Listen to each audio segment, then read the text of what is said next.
Hər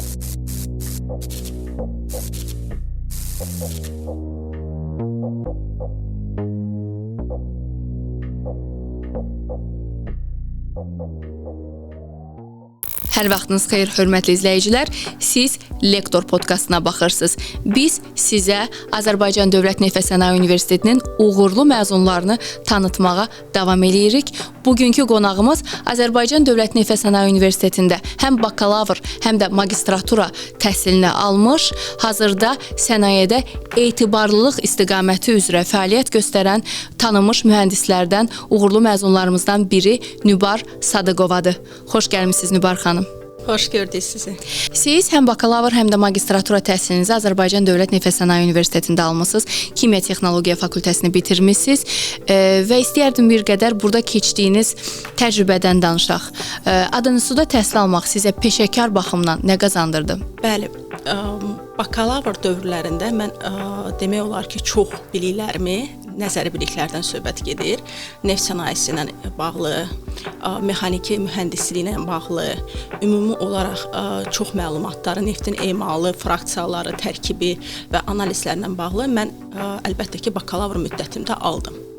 Bu əsas bünövrə idi, hansı ki, bakalavr illərimdə qoyuldu. Sonra artıq professional karyerada öyrənmə imkanlarım daha çox oldu və orada təcrübələrlə biliklərimi daha da çox artırıb, bacarıqlarımı daha da çox genişləndirdim. Hansı sahə üzrə çalışırsınız? Bu günləri mən neft sənayesində çalışıram və mühəndis kimi çalışıram, etibarlılıq üzrə mühəndisəm. Etibarlılıq üzrə mühəndis kimi çalışırsınız. Ümumiyyətlə, magistratura təhsilində bir qədər daha aydın olur yəqin mənzərə tələbə üçün ki, mən məhz hansı sahədə olmaq istəyirəm. Sizdə bu proses necə baş verdi? Qeyd elədiyiniz kimi, bakalavr dövründə daha çox nəzəri biliklərin öyrənilməsi, hələ ümumiyyətlə tələbə həyatına bir qədər adaptasiya, uşaqlıqdan gəncliyə keçid dövrü kimi biz qiymətləndirə bilərik. Yəqin ki, sizdə də belə olub. Siz hansı dövrdə, təhsilinizin hansı məqamında daha konkret fəaliyyət istiqamətinizi seçməyə yönəldiniz? Çünki mənə elə gəlir ki, bu digər tələbələr üçün də maraqlı bir məqamdır. Bakalavr illərində çox bilmirlər hələ hansı istiqamətdə fəaliyyət göstərirlər. Kimya Texnologiyası fakültəsini bitirmisiniz də bir kifayət qədər geniş perspektivi olan bir sahədir. Hansı məqamda siz bildiniz ki, məhz mən istəyirəm etibarlılıq üzrə mühəndis olmaq? Bakalavr illərində mənim imkanım oldu ki, əlbəttə ki, yaxşı təhsil alım. Ondan sonra şirkətlərin birində mən mexanika mühəndisi kimi işimi davam elətdirdim. Orada mexaniki bilikləri daha çox belə deyə yiyələndim və mənə bəzən belə bir advice deyək də məsləhətlər oldu ki, tam təhsilin olsun deyə mütləq şəkildə magistrda bitirməyin daha yaxşı olardı. Ətraf mühiti mühafizəsi bizim üçün çox vacib olduğunu fikir versək, mən də ona əsaslanaraq, bəli, bu çox cəlb edicidir, burada işləmək faydalı ola bilər və əlavə biliklər ala bilərəm. Bu universitetə daxil oldum bir də Aziyaya, ikinci dəfə və artıq, amma həmin illər mən artıq çalışırdım deyə, belə deyək, praktiki biliklərim var idi. Magistr zamanı artıq aldığım daha çox nəzəri biliklər bir ixtisasa daha çox yönəlmişdi.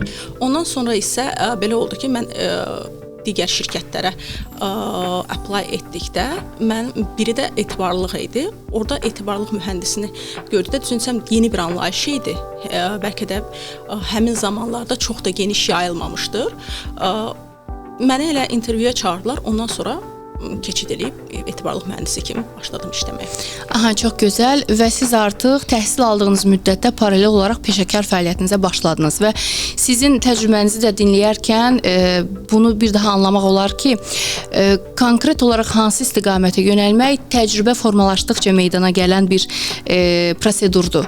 Yəni, bakalavr təhsili müddətində, magistratura təhsili müddətində istehsalatda müşahidə apardıqca, müxtəlif şirkətlərə müraciət elədikcə, CV göndərdikcə artıq tələbə də, gənc də nə istədiyini yavaş-yavaş anlamağa başlayır. Siz etibarlılıq anlayışının konkret olaraq neft sənayesi sahəsində tətbiqində iştirak eləmisiniz. Ümumiyyətlə, etibarlılıq anlayışı müəssisəyə nə gətirir, nə kimi fərqlər gətirir? Etibarlılıq bildiyimiz reliability, bu ümumi olaraq desək, yəni bir sistemin, bir cihazın və ya bir avadanlığın uzun müddətli dayanmadan, yəni nasazlıq baş vermədən müəyyən şərtlər altında çalışmasıdır, işləməsidir yəni. Deyək ki, tutaq ki, sizin Hülya xanım bir telefonunuz var. Uzun müddət işlədirsiniz, 3 il, 5 il. Deyirsiniz ki, heç bir problemi yoxdur. Əlbəttə ki, bu nə deməkdir? Bu etibarlı telefondur. Yox, əgər sizin bir qurğuda avadanlığınız varsa, davamlı olaraq dayanır və işləmir, sizə problem yaradır və nasazlıq rejiminə keçir, əlbəttə ki, bu etibarlılığı aşağı olması deməkdir. Aha. Ona görə də bizim sənayələrin çoxsunda bu günləri etibarlıq mühəndisinə tələbat yaradılıb və etibarlıq geniş miqyaslı inkişaf edir bu günləri. Etibarlılıqla məşğul olan mühəndisin iş proseduru, mexanizmi nədən ibarətdir? Etibarlıq mühəndisi ümumi olaraq işləyən sistemlərin uzun müddətli çalışmasını belə deyək, sistem şəklində yönədir. Sonra etibarlıq mühəndisi öncədən riskləri görməyə çalışır. Etibarlıq mühəndisi proaktiv yanaşması ilə uzun müddətli tövsiyələr verir. Hətta bəzən belə deyək, bizim özümüzün skopunda daxil olaraq bəzi layihələr var ki, hansında biz ümumi olaraq aktivlərin, bildiyimiz asetlərin performansını idarə edirik. Sənayeyə nə gətirir etibarlılıq anlayışı? Etibarlıq anlayışı belə deyək, bizim hərcləri, lazımsız hərcləri azaldır və sistemin davamlılığını qoruyub saxlayır. Bu etibarlıq anlayışı ümumiyyətcə necə yaranıb deyək, bizim dönsək əvvəlki zamanlara baxsaq, çox sadə bir fabrikalar çalışırdı. O fabrikalar çalışdıqda orada ancaq necə olurdu? Mexaniki bir avadanlıqlar ya elektrikal bir avadanlıqlar xarab olduqda təmir edirdilər. Ancaq xarab olandan sonra, yəni o zaman onlara diqqət ayrılırdı. Sonra 2-ci Dünya müharibəsinin zamanı artıq silah, belə deyək, istehsal edən fabriklərin, zavodların dayanmadan çalışması lazım idi. Çünki dayansa risk artırırdı artıq.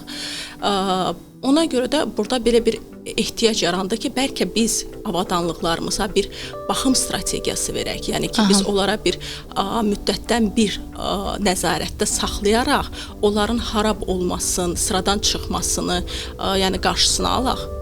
Və belə bir tendensiya yarandı ki, preventive maintenance dediyimiz, yəni ki, önləyici baxım deyərək keçə bilərik. Və sonra bu günləri artıq biz 5-ci belə deyək, sənaye inqilabında zamanındayıq və etibarlılıq süni intellektlə mı desək, etibarlılıq ümumi rəqəmsal texnologiyaların inkişafı ilə həddən artıq bir yerdə çox inkişaf edir. Yəni biz belə deyək, datanı alırıq, məlumatları alırıq, bəzi nəzarət ölçü cihazları mı deyək, idarəetmə panelinə alırıq və o məlumatları artıq biz analiz edib ona uyğun olaraq tədbirlər görürük ehtiyac yarandıqda. Yəni etibarlılıq anlayışı bu termin ümumiyyətlə zərurətdən yaranan bir termindir və risklərin bir növ öncədən aradan qaldırılmağına böyük xidmət göstərən bir sahədir. Bu günləri mexanika mühəndislərinin, kimya texnologiyası deyək, kimya mühəndislərinin və ümumi olaraq enerji sahəsində çalışan mühəndislərin birbaşa background onlardan olan mühəndislərin etibarlı çalışma imkanı var. Və onunla bərabər ümumi olaraq etibarlılıq sahəsinin biliklərinin üstə gəlib, gələcəkdə çox mükəmməl bir mühəndis olma imkanı var. Sənayedə problemlər çox vaxt baş verəndən sonra onları həll eləmək haqqında düşünülür. Sizin sahəniz isə problemləri əvvəlcədən görməyi, belə deyək, işiniz bunu tələb edir. Bu proses necə tənzimlənir? Proses ağlı sistemlərlə deyək və ümumi apardığımız analizlərlə. Bunu necə olur? Biz görürük ki, sistemdə burada potensial sıradan çıxma zamanına yaxınlaşırıq və ya potensial sıradan çıxma zamanındayıq. Potensial sıradan çıxma zamanı, yəni ki, bu avadanlıq 5 aya və ya 5 günə sıradan çıxacaq və ona uyğun olaraq artıq bəzi tədbirləri görərək bunun sıradan çıxmasının qarşısını alırıq. Bu tədbirləri görməsək, sonuçda bir functional failure dediyimiz funksional sıradan çıxma baş verəcək ki, artıq belə deyək, bu avadanlıq ölmüş hesab olunacaq. Buna artıq heç bir tədbir görmüş olmaq imkanı olmayacaq. Əmək fəaliyyətinizdən danışaq bir qədər. Bayaq dediniz ki, artıq magistratura təhsil alan zaman əmək fəaliyyətinizə başlamışdınız. Necə oldu?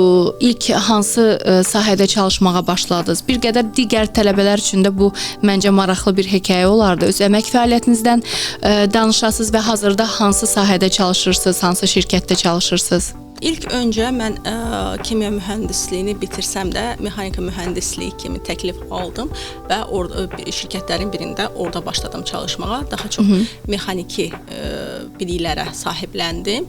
Hansı ki, bu gün də mənə çox faydalıdır. Belə deyək, uzun müddətli bir təcrübə oldu mənim üçün. Sonra yenə də digər bir şirkətdə mexanika mühəndisliyi kimi çalışdım. Etibarlılıq mühəndisinin də backgroundlarından biri mexanika mühəndisi olar, kimya mühəndisi olar.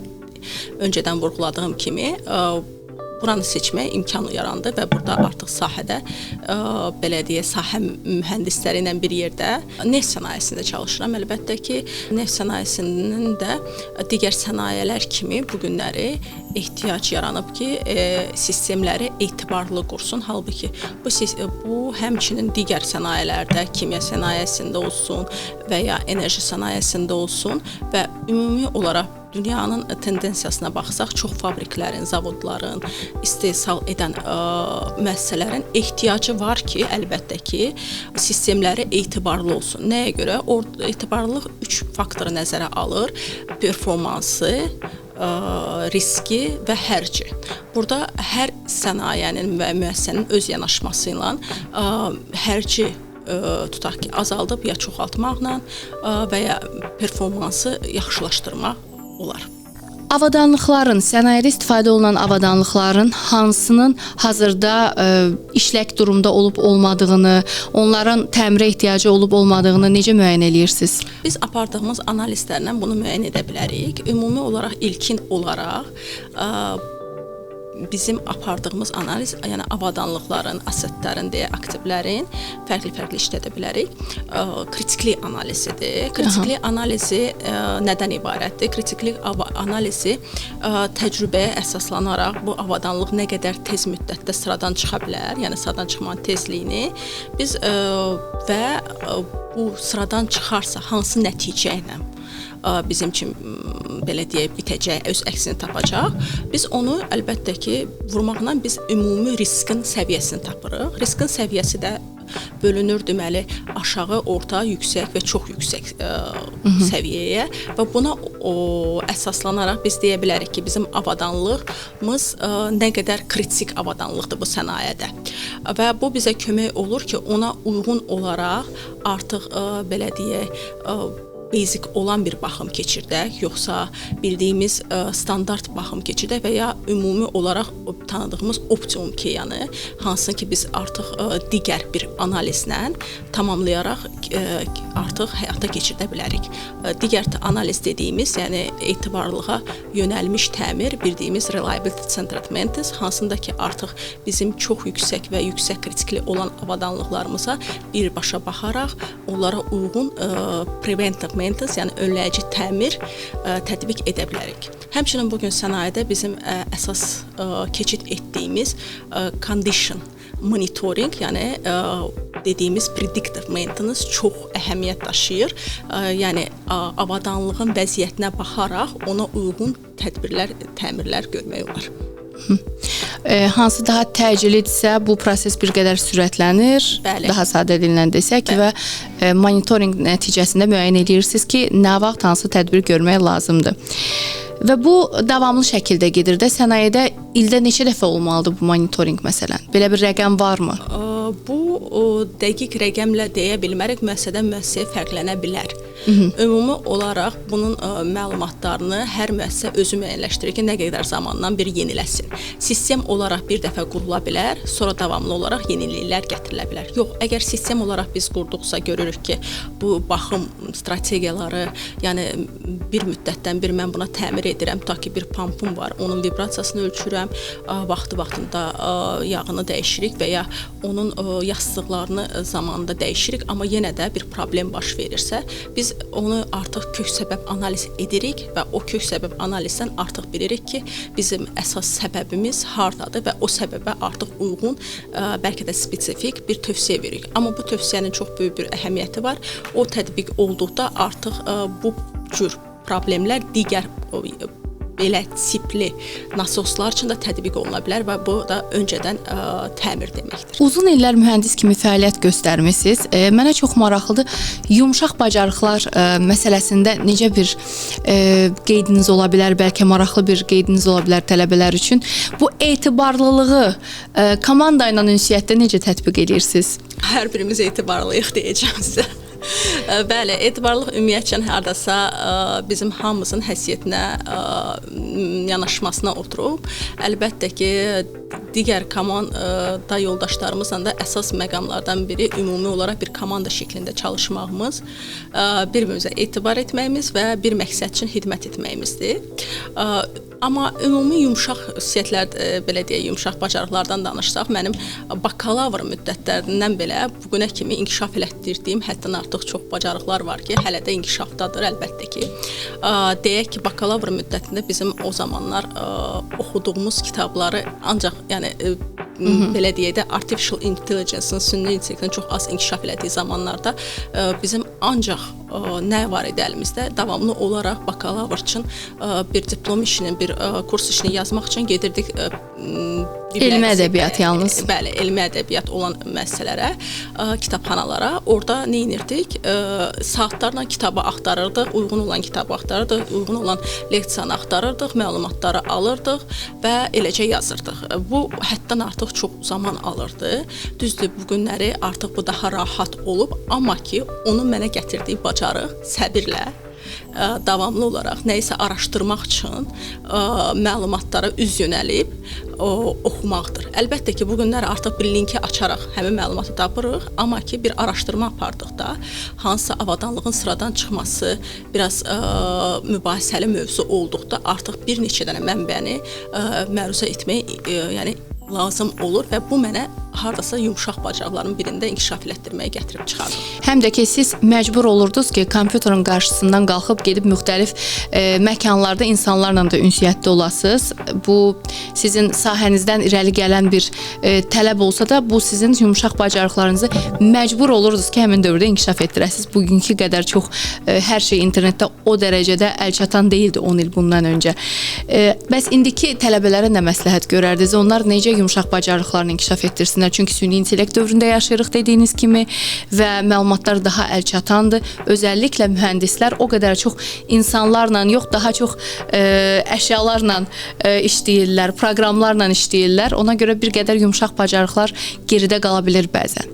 Bunun üçün deyərdim ki, ümumi olaraq çox interaktiv yerlərdə iştirak eləməyə çalışsınlar. İnteraktiv yerlərdə iştirak edərək biz hətta özümüzdən nə çatışmırsa, insanlarla ünsiyyət etdikdə, davamlı olaraq bir müəssisədə bir projenin üzərində çalışanda, maraqlı bir tədbirə qoşulduqda biz görürük ki, əlbəttə ki, burada çoxlu adam var, bunlarla ünsiyyət eləməliyik, məcburuq və ünsiyyət etdikcə artıq bizim özümüzün nəyimiz, hansı məqamımız inkişaf etməyibsə, biz özümüzü görürük və bu bizə yardım edir ki, bu üzrə ya özümüz şəxsi olaraq özümüzü inkişaf elətdirək, ya da ki, uyğun təlimlərə qoşulaq, inkişaf elətdirək. Ona görə gərək gənclər, tələbələr ünsiyyətdən qaçmasınlar, qorxmasınlar və bütün bu tədbirlər, bu networking fürsətdir ki, öz dediyiniz kimi zəifliklərini görüb onun üzərində işləyə bilsinlər.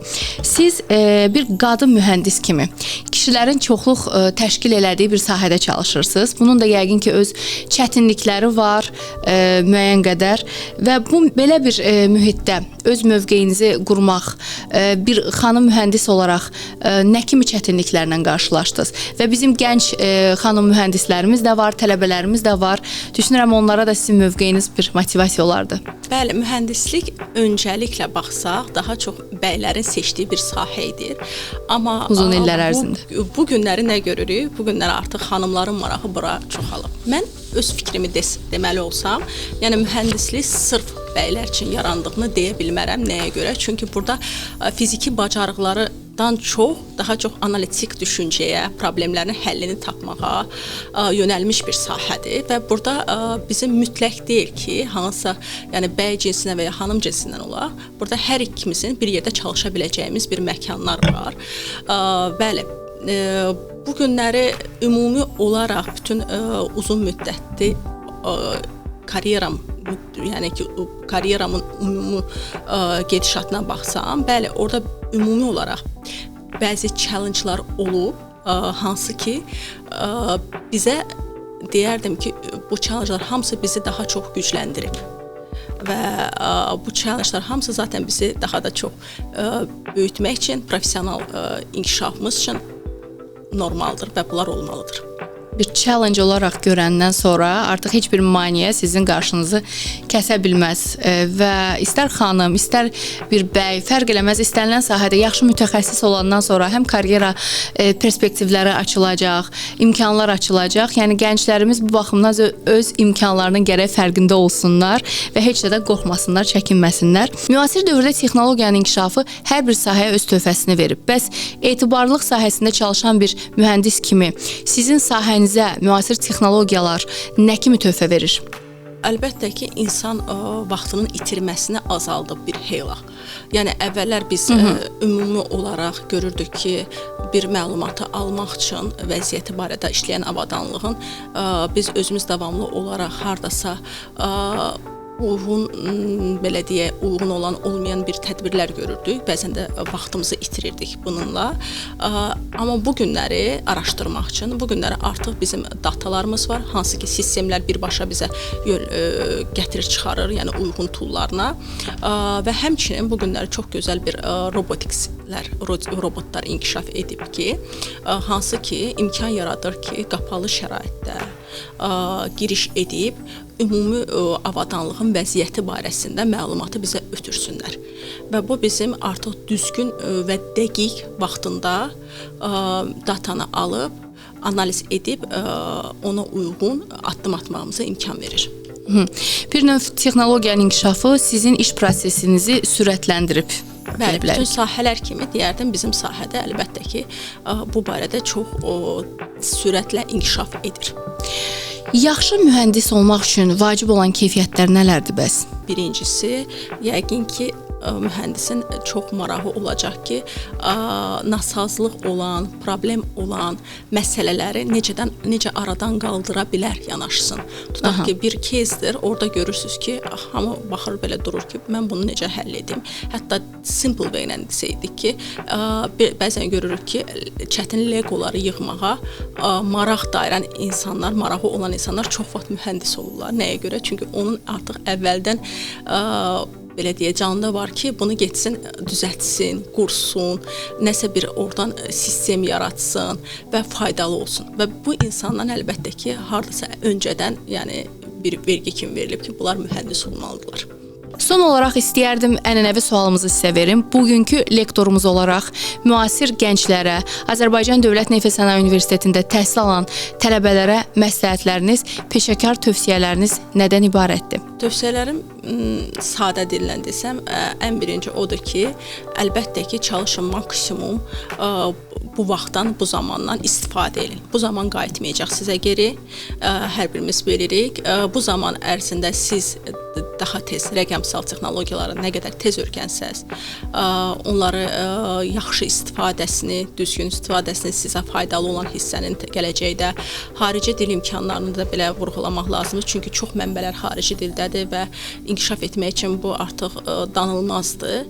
Əlbəttə ki, öz ana dil bacarıqlarımızla bir yerdə çox vacibdir və təcrübələrə qoşulmaqla bu günləri görürük ki, çox geniş miqyaslı təcrübə imkanlarımız var.